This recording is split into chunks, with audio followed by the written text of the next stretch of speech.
Mary, তুমি আমার পড়ার টেবিলে কি করছো? আমার বই কি তোমার হাত পা চাটার জায়গা? আমাকেও একটু চেটে দাও ম্যারি।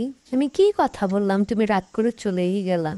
আবার একটু পর ঘুরে এসে বয়ে বসে বলতেছে আমার একটু মাথাটা চুলকায় দাও না প্লিজ। ওর কথা শুনে ওর মাথা গলা আস্তে আস্তে চুলকায় দিতেছে, কি যে শান্তি পাইতেছে দেখেন। আমি ম্যারিরা আবারও বললাম, ম্যারি ওঠো, এটা পড়ার জায়গা, বসার জায়গা। ম্যারি কি কথা বোঝে, ও আমার কথা শুনে উঠেই গেল এইখান থেকে। একটু পর যখন আমি ওর গায়ে হাত দিতে গেলাম, আমার উপর কি রাগান্বিত, আমারে মারতেছে পর্যন্ত। ম্যারি আমার সাথে খেলা করতেছে, কি সুন্দর লাগতেছে। আমি ওরে এবার বললাম অনেক হয়েছে ম্যারি, ঘুমাও, তুমি এত বাহিরে কেন যাও, দেখো তো হাতের কি অবস্থা।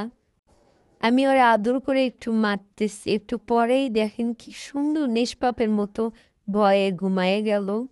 আপনারা কমেন্টে নিশ্চয়ই মাশাআল্লাহ লিখবেন এবং ম্যারির ভিডিও ভালো লাগলে চ্যানেলটি সাবস্ক্রাইব করে দিবেন। ধন্যবাদ।